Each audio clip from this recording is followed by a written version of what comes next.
paradigma yang baru. Sedangkan dari sinode kita berbicara tentang kesehatan secara rohani. Jadi setiap hamba Tuhan yang akan menyampaikan firman Tuhan tinggal dia pilih mau berbicara tentang paradigma yang baru atau berbicara tentang kesehatan secara rohani. Dua-duanya sama-sama penting. Amin. Dua-duanya sama-sama penting. Amin. Nah, hari ini kita akan berbicara melanjutkan apa yang telah disampaikan oleh gembala pembina kita yang minggu kemarin kita sudah dengar bersama-sama, yaitu tahun 2022 adalah tahun paradigma yang baru. Menurut Kamus Besar Bahasa Indonesia, paradigma itu model dalam teori ilmu pengetahuan atau kerangka dalam berpikir. Jadi apa itu paradigma yang baru? Paradigma yang baru itu adalah sebagai model atau cara pandang terhadap sesuatu masalah yang di dalamnya terdapat sejumlah asumsi-asumsi, terdapat teori-teori atau metode-metode tertentu dalam memecahkan suatu masalah, ya.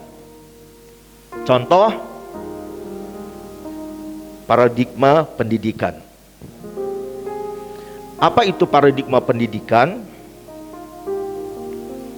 Paradigma pendidikan itu adalah merupakan cara pandang dan proses dalam memahami pendidikan manusia dalam bentuk yaitu pengamatan dan proses pencarian cara menghadapi permasalahan yang muncul dalam dunia pendidikan atau dalam dunia pendidikan nasional kita dan paradigma yang lainnya.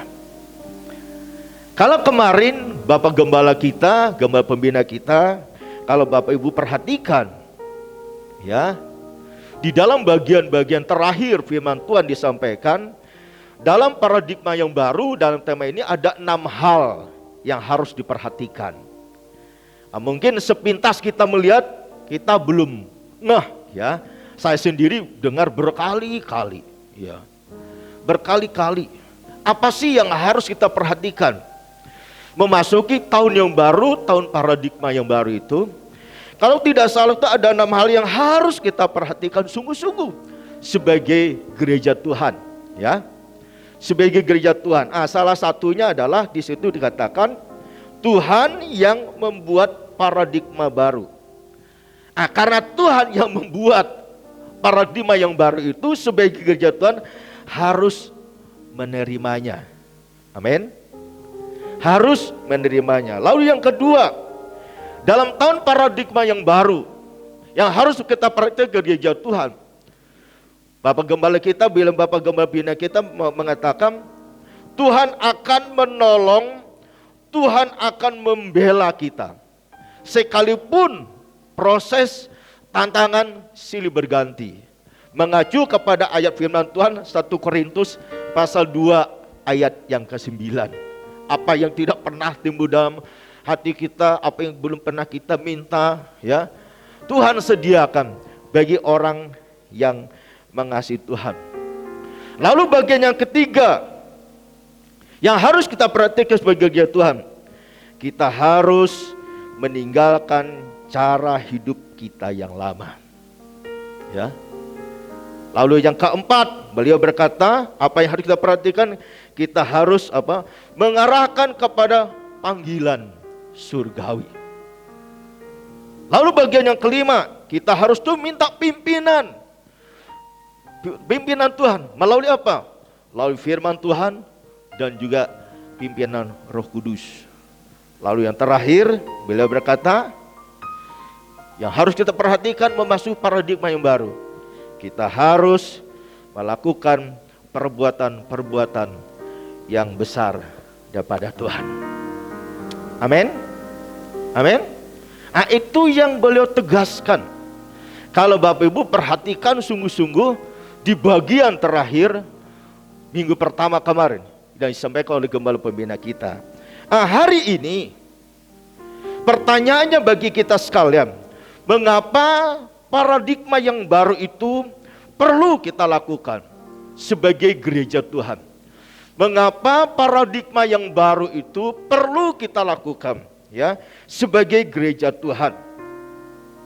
Mari kita baca dulu firman Tuhan di dalam 2 Korintus pasal yang kedua.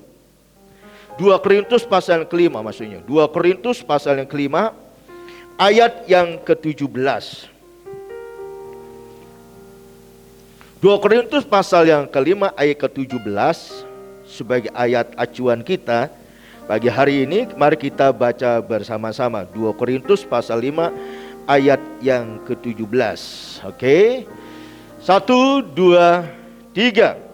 Jadi siapa yang ada di dalam Kristus, ia adalah ciptaan yang baru.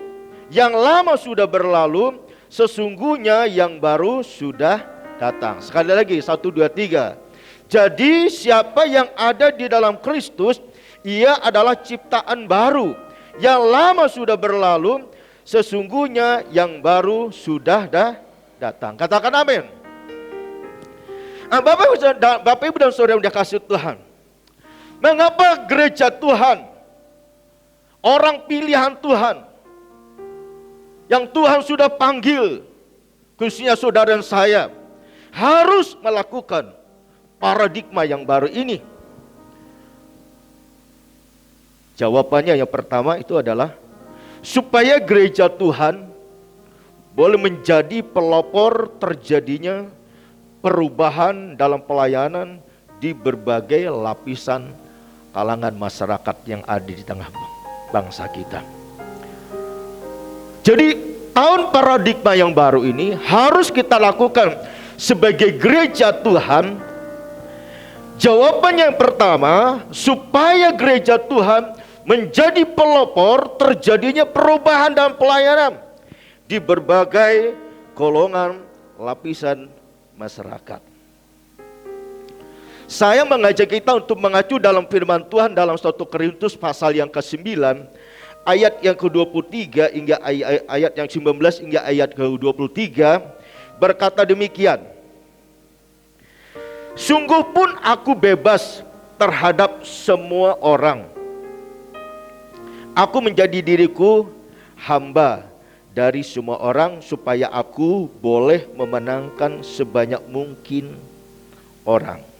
Ya, lalu ayat selanjutnya 20. Demikianlah bagi orang Yahudi, aku menjadi seperti orang Yahudi, supaya aku memenangkan orang-orang Yahudi. Bagi orang-orang yang hidup di bawah hukum Taurat, aku menjadi seperti orang yang hidup di bawah hukum Taurat, sekalipun aku sendiri tidak hidup di bawah hukum Taurat. 21. Bagi orang-orang yang tidak hidup di bawah hukum Taurat, aku menjadi seperti orang-orang yang hidup di bawah hukum Taurat, sekalipun aku tidak hidup di luar hukum Allah. Karena aku hidup di bawah hukum Kristus, supaya aku dapat memenangkan mereka yang tidak hidup di bawah hukum Taurat. Ayat 22. Bagi orang-orang lemah, aku menjadi seperti orang yang lemah, supaya aku dapat menyelamatkan mereka yang lemah. Bagi semua orang, aku telah menjadi segala-galanya, supaya aku sedapat mungkin memenangkan beberapa orang dari antara mereka. Lalu 23 kita baca bersama-sama. 1. Segala sesuatu ini aku lakukan karena Injil, supaya aku dapat bagian di dalamnya. Katakan amin. Jadi Bapak dan Saudara kasih Tuhan, mengapa tahun paradigma yang baru ini kita harus lakukan? Yang pertama tadi adalah supaya Tuhan menjadi perubahan dan pelayanan di segala lapisan masyarakat. Contohnya Paulus, ia memposisikan diri sebagai seorang hamba. Agar apa? Agar ia dapat melayani dan memenangkan orang-orang Yahudi bagi Kristus. Seperti orang hidup di bawah hukum Taurat, aku melakukan seperti apa yang mereka lakukan. Ya. Dan itu Paulus katakan, semuanya berorientasi, semuanya terminal akhirnya. Kenapa? Karena Paulus rindu supaya melalui apa yang dia lakukan, Dia bisa beradaptasi dengan berbagai kalangan masyarakat. Tujuannya apa? Supaya Injil diberitakan. Supaya orang boleh mendengar pemberitaan kabar sukacita. Dan akhirnya mereka boleh diselamatkan. Amin. Jadi dengan kata lain, dalam kondisi apapun buat Paulus no problem. Kenapa? Aku bisa beradaptasi dengan mereka. Aku bisa beradaptasi dengan mereka. Dan tujuan aku beradaptasi dengan mereka supaya Injil diberitakan. Amin. Amin. Jelas Paulus katakan demikian dalam apa yang kita bacakan tadi. Hari-hari ini memasuki di masa pandemi ini yang sudah berjalan kurang lebih 2 tahun, kurang lebih ya. Kurang lebih 2 tahun. Dulunya kita nggak pernah berpikir kalau ibadah itu datang harus sanitizer, nggak pernah, betul nggak? Nggak pernah terpikirkan oleh kita. Suhunya berapa, boro-boro kita memikir suhu ya. Selain itu kita harus pakai masker. Menyampaikan firman Tuhan pakai masker kayak begini, rada-rada ribet memang ya. Pakai facial juga ribet. Pakai ini juga ribet. Tarik nafasnya rasanya kok pendek teman gitu ya. Ya. Tapi ini kenyataan. Betul enggak? Yang saudara dan saya harus jalankan. Kita salamannya dulu, kalau salamannya langsung pegang tangan begini. Tapi sekarang cuman begini. Tapi kadang enggak kurang marem katanya salam langsung lagi. Yang penting habis itu cepat-cepat cuci tangan. Ya. Betul nggak?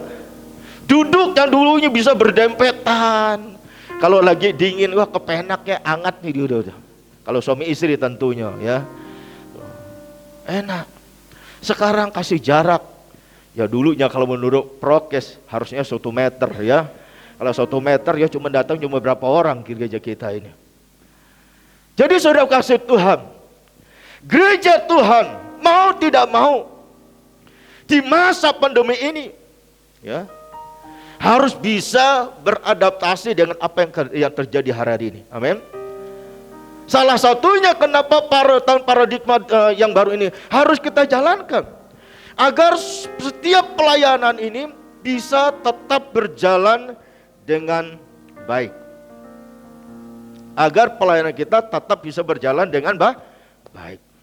Sekalipun harus pakai masker, sekalipun ibadah juga harus absen, prokes harus dijalankan dan sebagainya. Awal-awalnya memang ribet, awal-awalnya memang susah.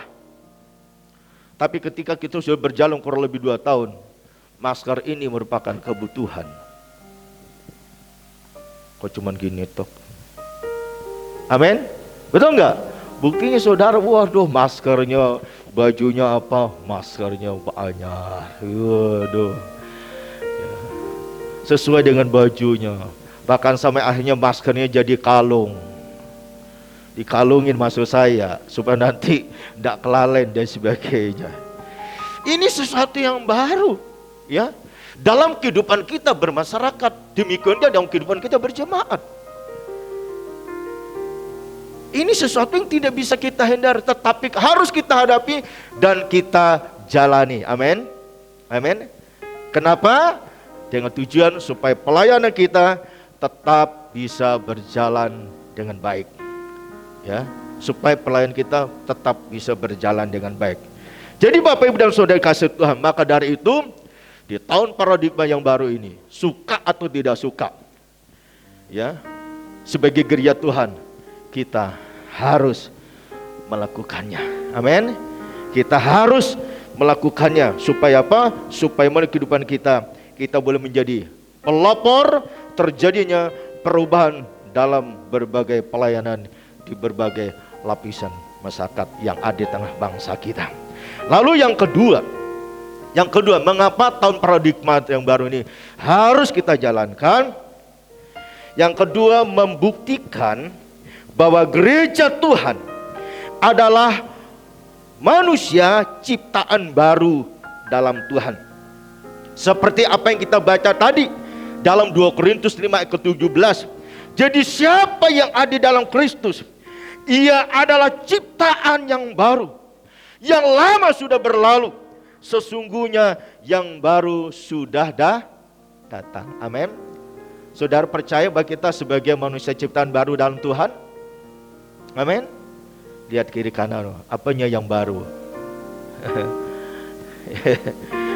Apanya yang baru? Fisik kita nggak berubah. Betul nggak? Rambut kita tidak berubah, tetap hitam.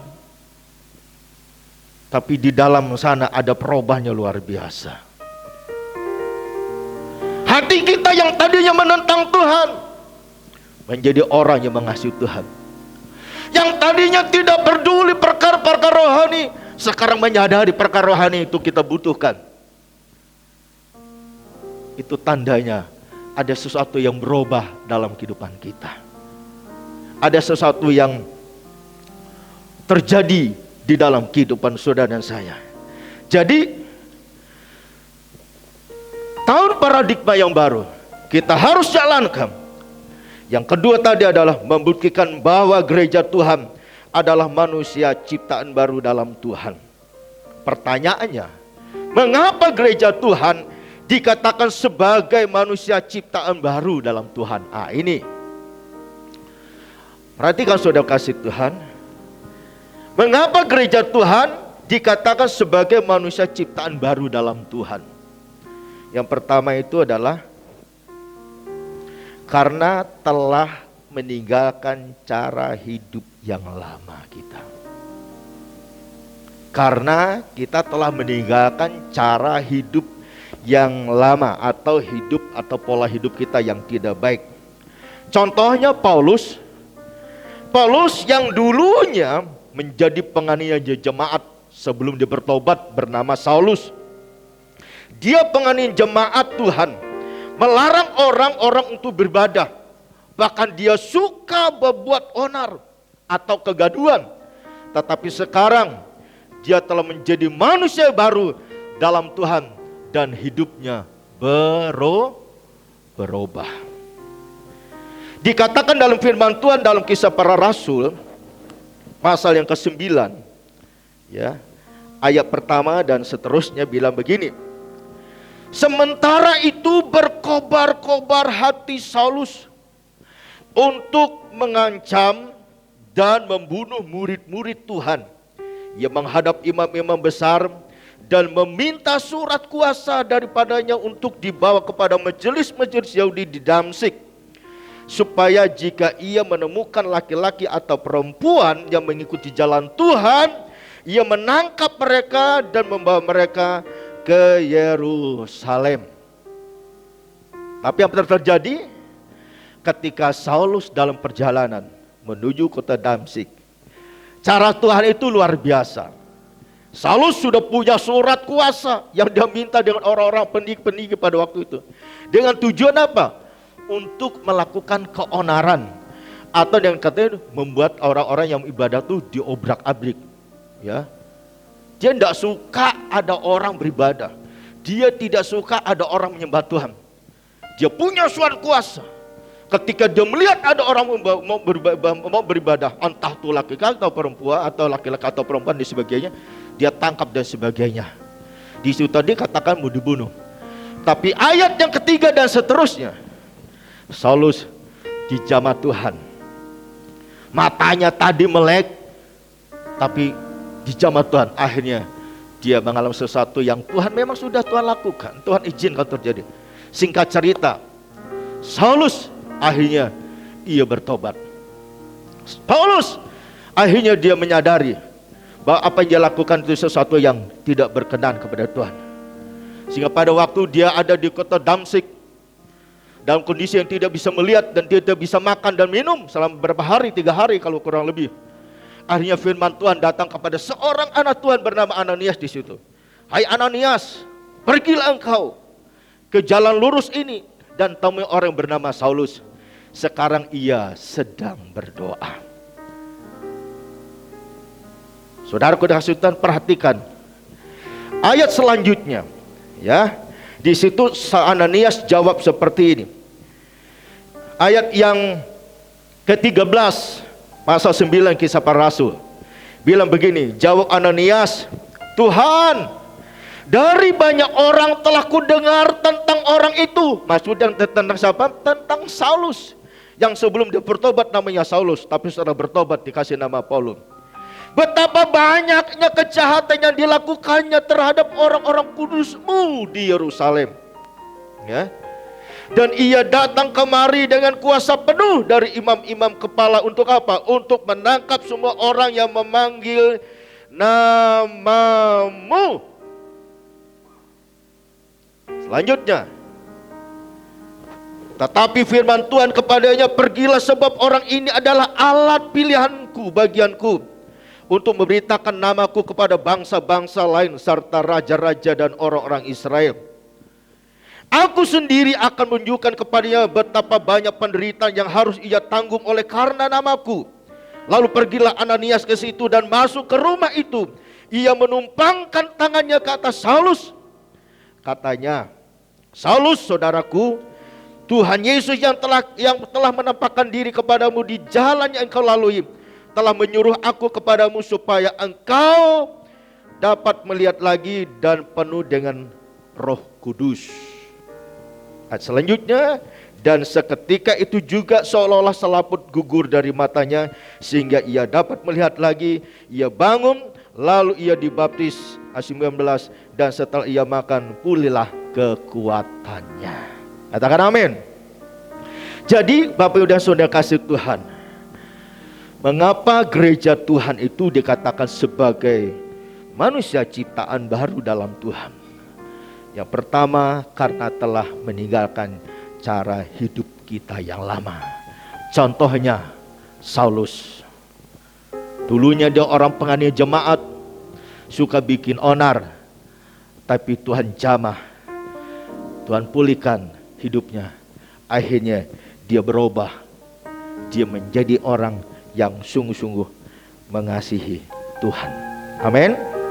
Demikian juga saudara dan saya, sebagai manusia ciptaan baru dalam Tuhan, seharusnya kita pun dapat meninggalkan hal-hal yang buruk dalam kehidupan kita.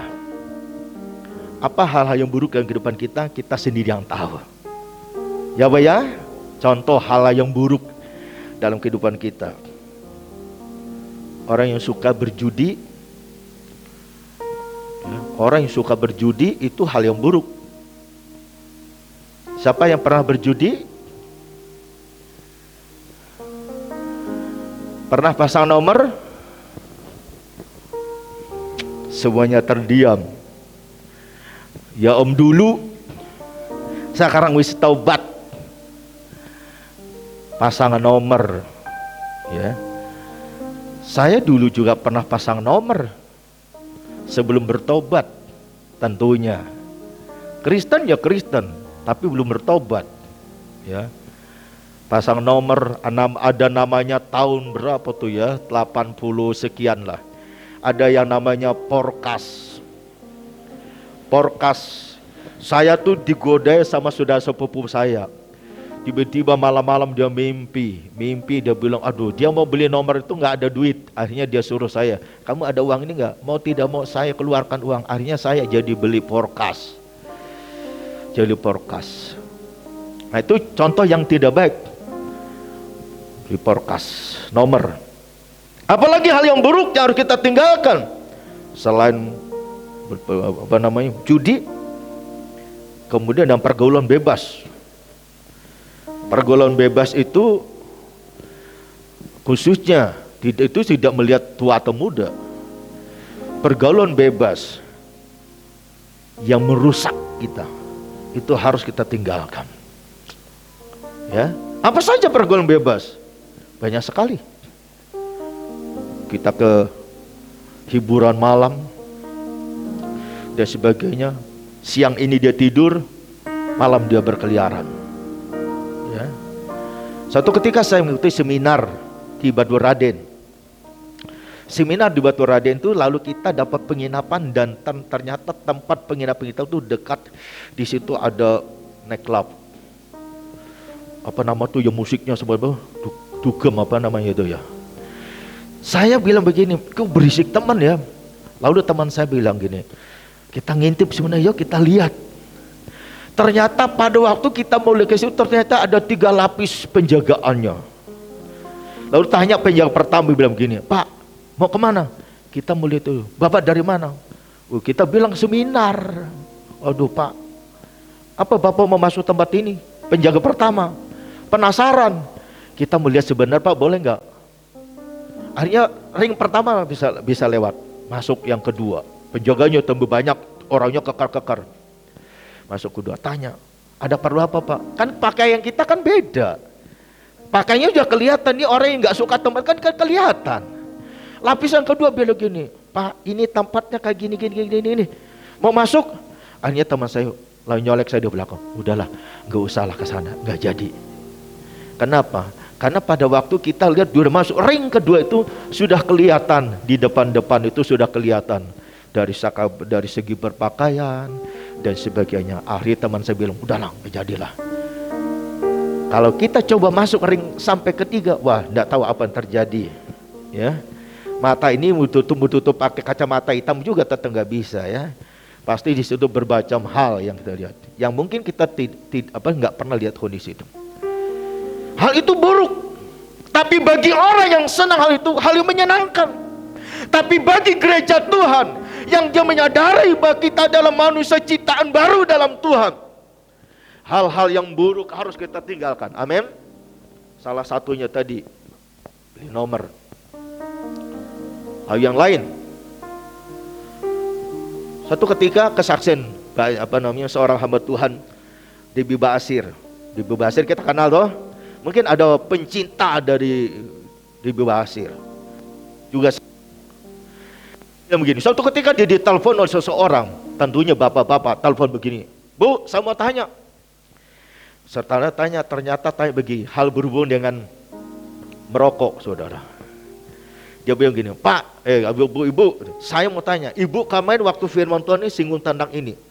Yang saya baca dalam Alkitab tidak ada larangnya namanya merokok, nggak ada. Kok Ibu bilang nggak boleh merokok? Lalu dibilang Bu bahasa begini, Bapak mau kalau saya bilang nggak boleh merokok, memang di dalam Alkitab tuh nggak ada ditulis. Tapi kalau Bapak mau lihat ada tulis melarang merokok, tak bawa. Di mana Bu? Bapak pernah masuk pom bensin? Pernah. Apa yang ditulis biasa di tembok pom bensin? Dilarang. Enggak semua, enggak pernah merokok toh? Dilarang merokok. Yang ada tulis melarang merokok itu hanya di pom bensin. Tapi apa jadinya kalau ada orang tiba-tiba merokok di pom bensin lalu kebakar, habislah sudah. Bapak mau coba rasanya terbakar tuh kayak apa? Tak minta rokok sama Bapak, tak culupkan ke bibir Bapak. Akhirnya orang itu setengah marah, tapi akhirnya dia sadar juga di dalam Alkitab memang tidak ada dosa seperti itu. Tapi Alkitab berkata, biarlah segala sesuatu yang masuk dalam tubuhmu berguna bermanfaat untuk kesehatanmu. Akhirnya orang itu jadi sadar. Saya dulu orang juga pernah ngalamin hal itu. Di masa-masa SMA, lagi cari jati dirinya. Bantu teman saya lagi PDKT dengan cewek, waduh saya jadi ininya lah perantaranya loh. Jumlahnya itu. Tapi dengan catatan saya harus dibeli rokok 1 bungkus, saya bilang.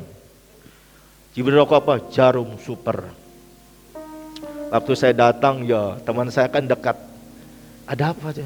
Ya saya udah megang rokok ini bangga, padahal rokok aja dikasih orang. Bang. Tapi rasanya pada waktu itu kalau nyekar rokok rasanya Ujun memiliki segalanya. Rokok nggak putus-putus. Untuk apa? Untuk ngomongnya kayak apa gitu loh. Tapi akhirnya berhasil juga. Tapi setelah saya renungkan, akhirnya saya berpikir apa sih rasanya? Ternyata merokok itu hanya panas di bibir. Ya betul, panas di bibir. Saya seorang olahragawan, pemain bola, dan sebagainya. Kenapa saya termegah-megah hanya berhenti? Kenapa? Gak bisa menikmatinya. Jadi kalau ada bapak-bapak di sini mungkin pernah merokok, Alkitab gak pernah melarang. Dalam arti tulis dalam Alkitab gak ada larangan. Tapi Alkitab berkata, biarlah apa yang masuk dalam tubuh sesuatu yang berguna, bermanfaat. Nah, kalau kita mau jaga kesehatan, jangan sampai kita pelihara hal itu. Amin. Hal yang buruk, hal yang harus kita tinggalkan. Seperti Saulus, dia penganiaya jemaat, tapi dia bertemu dengan Tuhan, hidupnya berubah. Hal yang buruk dia tinggalkan dalam kehidupannya. Nah, sebagai gereja Tuhan, kita pun harus tinggalkan hal-hal yang buruk dalam kehidupan kita. Amin. Amin. Yang selanjutnya yang kedua. Yang kedua, mengapa gereja Tuhan dikatakan sebagai manusia ciptaan baru dalam Tuhan? Yang kedua, karena hidup kita. Yang kedua itu adalah karena hidup kita adalah hidup dalam kebenaran. Ya. Yang kedua, karena hidup kita ada dalam kebenaran. Jadi hidup kita ada dalam kebenaran. Kita baca dulu dalam firman Tuhan dalam Filipi pasal yang ketiga ayat 13 hingga ayat yang ke-14. Filipi pasal yang ketiga ayat yang ke-13 hingga ayat yang ke-14. Mari kita baca bersama-sama. Filipi 3 ayat 13 hingga 14, demikian firman Tuhan. Saudara-saudara, aku sendiri tidak menganggap bahwa aku telah menangkapnya. Tetapi ini yang kulakukan, aku melupakan apa yang telah di belakangku dan mengarahkan diri kepada apa yang di hadapanku. Ayat 14. Dan berlari-lari kepada tujuan untuk memperoleh hadiah, yaitu panggilan surgawi dan Allah dalam Kristus Yesus. Katakan amin. Jadi Bapak Ibu dan Saudara dikasihi Tuhan, di dalam ayat 13 tadi katakan, aku melupakan apa yang ada di belakangku dan mengarahkan kepada panggilan surgawi. Paulus mengatakan, dulunya aku memang orang jahat, dulunya aku memang orang penganiaya jemaat Tuhan, tapi sekarang aku mengarahkan hidupku kepada hal yang baik, panggilan surgawi. Apa yang dulu aku lakukan, aku tinggalkan, tapi aku mengarahkan hidupku kepada panggilan surgawi. Amin. Paulus bertobat, ya. Dia sungguh-sungguh hidup dalam kebenaran. Saudara dan saya, setelah hidup dalam Tuhan, telah meninggalkan cara hidup kita yang lama, sungguh-sungguhlah hidup di dalam Tuhan. Paulus sendiri setelah dia bertobat dari cara hidup yang lama, ia beribadah dengan sungguh-sungguh kepada Allah. Dan juga ia melayani sampai-sampai ia pernah berkata di dalam Filipi 1 ayat ke-21, dia berkata, bagiku hidup adalah Kristus dan mati adalah keuntungan bagiku. Dan kalau aku masih hidup, bagiku menghasilkan buah. Seharusnya saudara saya pun bisa berkata seperti itu. Amin. Amin. Hidupku adalah bagi Kristus, mati adalah keuntungan. Satu ketika saya mendampingi pelayanan pendoa. Salah satu keluarga ada di kota Purbalingga ini. Orang ini orang gereja, tapi di masa mudanya, masa dia kuliah, dia aktif di gereja. Tapi setelah dia berkeluarga, dia orang yang sukses. Menurut saya ukuran di Purbalingga tuh orangnya sukses. Ya, kita diajak untuk pelayanan di rumahnya. Ketika kita diajak pelayanan di rumahnya, ternyata dia menghadapi suatu pergumulan, dia mengalami suatu penyakit.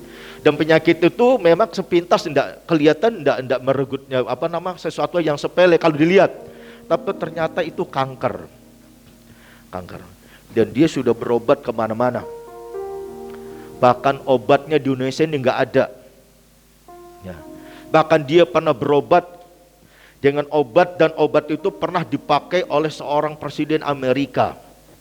Sekali suntik 70 juta. Sekali suntik. Dan obat itu dapat mengeluarkan uang 70 juta. Tapi hasilnya sampai sekarang masih jauh dari yang diharapkan. Satu ketika kita sudah ngobrol banyak, Lalu dia bilang begini, Pak, saya dulu memang aktif gereja, tapi sekarang udah lama gak pernah ibadah. Lantaran kesibukan, usaha. Lalu saya bilang begini,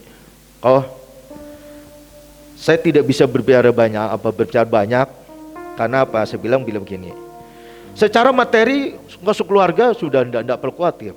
Tetapi sebetulnya di sini Tuhan mengingatkan supaya engkau sekeluarga kembali kepada Tuhan. Orangnya masih muda, belum begitu tua. Kemudian pada waktu pelayanan perjamuan kudus, salah satu ini ayatnya didapat. Ayat ini dapat. Bagiku hidup ada Kristus, mati adalah keuntungan. Jadi saya bilang begini, ini Tuhan mau supaya engkau kembali kepada Tuhan. Berobat kemana-mana sampai hari ini. Terus minta masukan dari kita. Tapi sampai hari ini dokternya saja bingung. Obatnya tidak ada di Indonesia. Kemarin sudah mencari di beberapa negara, ada di Singapura dan sebagainya. Saya cuma ingatkan bahwa kembali kepada Tuhan. Supaya apa? Supaya dia melihat mujizat Tuhan. Dalam perjalanan hidup saudara dan saya, pasti pernah mengalami yang namanya hal-hal yang mungkin menurut ukuran kita sulit untuk kita pahami. Kita sudah berusaha sedemikian rupa untuk menyelesaikan masalah itu, tapi kok nggak selesai. Kadang-kala Tuhan tuh minta supaya kita kembali kepada Dia. Amin. Amin. Jadi mengapa gereja Tuhan itu dikatakan sebagai manusia ciptaan baru?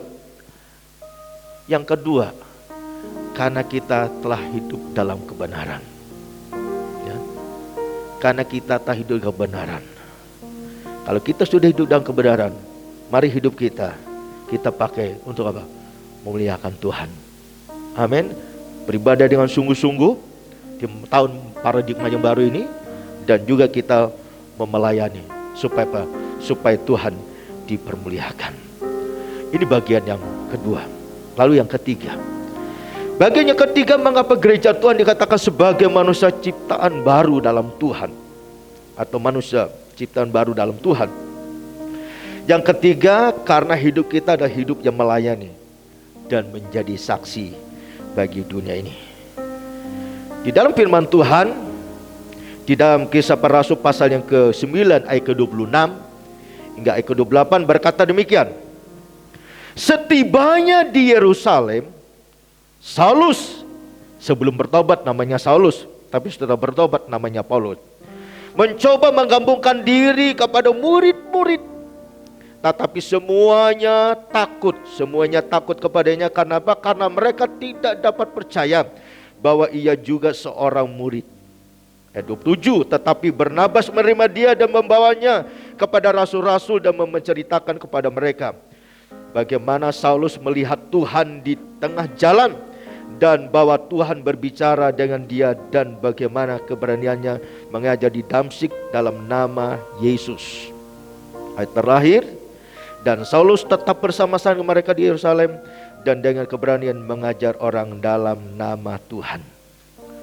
Jadi Bapak dan Saudara dikasih Tuhan, bagian ketiga ini, gereja Tuhan dikatakan sebagai manusia ciptaan baru dalam Tuhan. Karena hidup kita, hidup yang melayani, dan hidup kita menjadi kesaksian. Di tahun paradigma yang baru ini, Tuhan mau supaya hidup saudara dan saya betul-betul menjadi gereja Tuhan. Yang pertama, meninggalkan cara hidup kita yang lama. Lalu yang kedua, hidup dalam kebenaran. Lalu yang ketiga, hidup melayani dan menjadi kesaksian bagi dunia ini. Amin. Kiranya firman Tuhan yang hari ini kita dengar menjadi pegangan untuk kita melangkah bersama Tuhan di tahun paradigma yang baru ini, supaya kita terus melihat perkara-perkara yang dahsyat yang Tuhan nyatakan dalam kehidupan kita sekalian. Amin. Untuk firman Tuhan, mari kita bersama-sama merenungkan sejenak firman Tuhan. Saya ajak kita bersama-sama berdiri. Terima kasih Tuhan Yesus, terima kasih. Terpujilah namamu Tuhan. Terima kasih Bapa, terima kasih. Saudaraku yang dikasihi Tuhan, Tuhan rindu sebagai gereja Tuhan di tahun paradigma yang baru ini. Benar-benar saudara saya hidup sebagaimana mestinya sebagai gereja Tuhan. Hidup melayani dan hidup kita menjadi kesaksian. Kita akan pujian mengatakan Kau Bapa yang mengasihiku. Terima kasih Tuhan. Oh,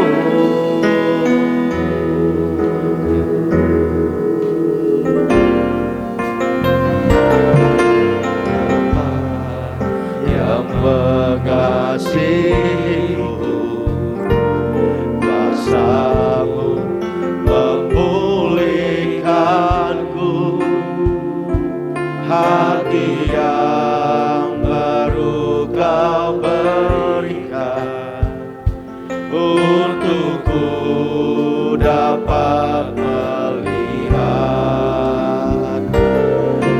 rencana-Mu indah bagiku. Kau ada di setiap jalanku,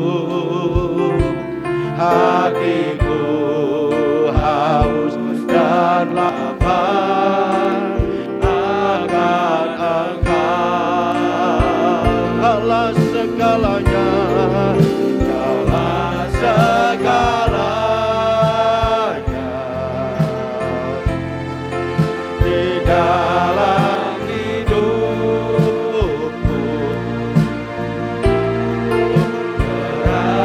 Kerajaan-Mu, kebenaran-Mu, itu bagianku. Kaulah yang ku pandang semua hidupku, selama hidupku. Mengasihimu, mengasihimu, memuliakanmu, Bapa dan Rajaku.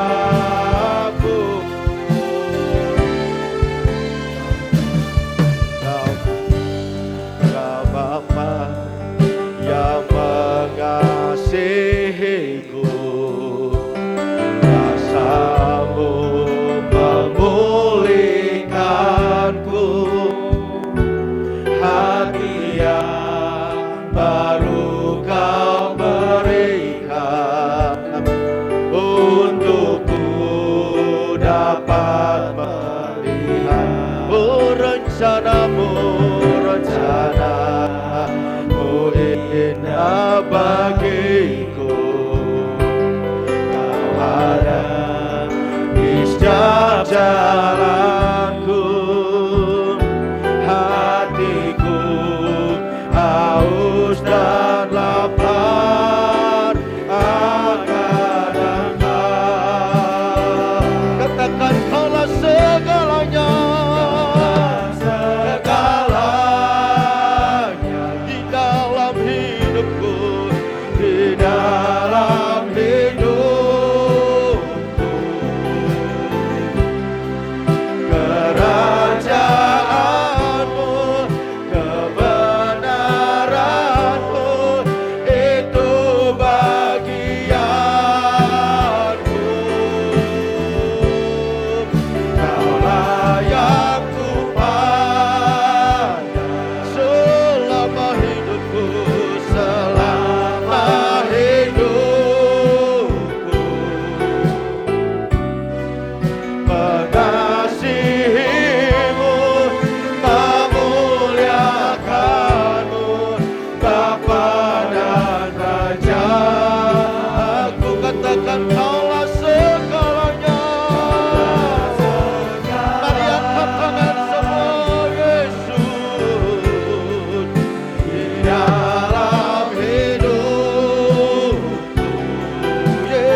Terima kasih Tuhan. Terima kasih Yesus. Syukur. Terima kasih Bapa, terima kasih. Saudaraku dikasih Tuhan, jika engkau menjadi orang pilihan Tuhan, jika saudara dan saya menjadi umat pilihan Tuhan, bersyukurlah atas anugerah yang Tuhan sudah berikan kehidupanmu. Ketika engkau menjadi umat pilihan Tuhan, menjadi manusia baru dalam Tuhan, Tuhan mau supaya engkau menjadi gereja Tuhan, umat Tuhan yang sungguh-sungguh meninggalkan cara hidup kita yang lama. Tuhan mau supaya kita sebagai gereja Tuhan menjadi umat pilihan Tuhan, manusia yang baru dalam Tuhan. Engkau harus tetap hidup dalam kebenaran dan hidupmu melayan Tuhan dan menjadi kesaksian bagi banyak orang. Itu yang Tuhan mau di tahun baru, tahun paradigma yang baru ini. Biarlah kita terus Tuhan pakai untuk menjadi kepanjangan tangan, untuk menjadi berkat, dan banyak orang boleh mengenal Tuhan karena melalui kehidupanmu sebagai Tuhan yang Tuhan pakai untuk menjadi berkat bagi banyak orang. Terima kasih Tuhan, terima kasih sebagai respon kita terhadap firman Tuhan pagi ini. Kita mau terus menjadi alatnya Tuhan. Mari kita angkat tangan kita di hadapan Tuhan. Tuhan Yesus, hamba-Mu berhenti berbicara, tapi biarlah Roh-Mu yang kudus yang terus bekerja berkarya atas hidupan kami. Dan firman Tuhan yang telah kami dengar pada pagi ini berbicara tentang tahun paradigma yang baru. Biarlah Tuhan Yesus ini membuka wawasan kami sebagai gereja Tuhan, supaya kami terus mau melangkah, kami mau terus berjalan dalam tuntunan-Mu seperti apa yang Tuhan mau kami melakukan Tuhan. Terima kasih Bapa, oleh karena kuasa-Mu Roh Kudus-Mu turun atas setiap kami, memampukan kami untuk tetap berjalan dalam kehendak-Mu, dan hidup kami memuliakan nama-Mu. Terima kasih Bapa, terima kasih. Bangkitkan roh kami, biarlah roh kami tetap menyala-nyala dalam Tuhan, sehingga di dalam tahun yang baru, tahun paradigma yang baru ini, kami sungguh-sungguh dapat berjalan, kami dapat melakukan apa yang menjadi kehendak-Mu Tuhan, sehingga Tuhan dipemuliakan. Terima kasih Bapa, karya materaikan firman di hati kami, agar firman Tuhan menjadi rema, dan firman membawa kami terus bangkit dalam Tuhan. Terima kasih Bapa, berkati setiap kami yang sudah ambil bagian pelayanan dalam ibadah pagi ini. Tuhan terus mengurapi, Tuhan terus memampukan kami, supaya kami dapat melakukan segala pelayan-pelayan selanjutnya, khususnya dalam ibadah kami yang kedua nanti sore. Kami boleh melakukannya karena kuasa Tuhan menyertai kami Bapa. Terima kasih Tuhan Yesus, terima kasih. Dan setiap jemaat Tuhan yang telah hadir pagi ini, berbagai macam pergumulan apa yang dihadapi, kami percaya Tuhan selalu memberikan jawaban dalam kehidupan kami, dan pertolongan Tuhan dalam kehidupan kami umat-Mu Tuhan, tepat pada waktunya. Oleh karenanya ajar kami untuk tetap terus berharap dan bersandar kepada-Mu Tuhan. Terima kasih Bapa, sebenarnya kami akan kembali ke tempat kami masing-masing. Kami akan pulang, biarlah tuntunan Tuhan, penyertaan Tuhan sempurna dalam kehidupan kami, sehingga sepanjang hari ini nama Tuhan dipermuliakan melalui keluarga kami dan segala aktivitas kami Tuhan. Terima kasih Tuhan, dalam nama Yesus kami sudah berdoa bersyukur kepada Tuhan. Haleluya, haleluya. Mari kita angkat kedua tangan kita. Kita akan pulang dan terima berkat kepada Tuhan. Tuhan memberkati engkau dan melindungi engkau. Tuhan menyinari engkau dengan wajahnya dan memberi engkau kasih karunia. Tuhan menghadapkan wajahnya kepada dan memberi engkau damai sejahtera. Sekarang saudaraku dikasih Tuhan, terimalah berkat dari Allah Bapa, kasih sayang di dalam Tuhan kita Yesus Kristus, serta persekutuan dengan kuat kuasa Kudus menyertai kita sekalian, mulai saat ini sampai Maranatha. Yang percaya dan berkati Tuhan, kita sepakat berkata amin. Tuhan Yesus memberkati kita semua.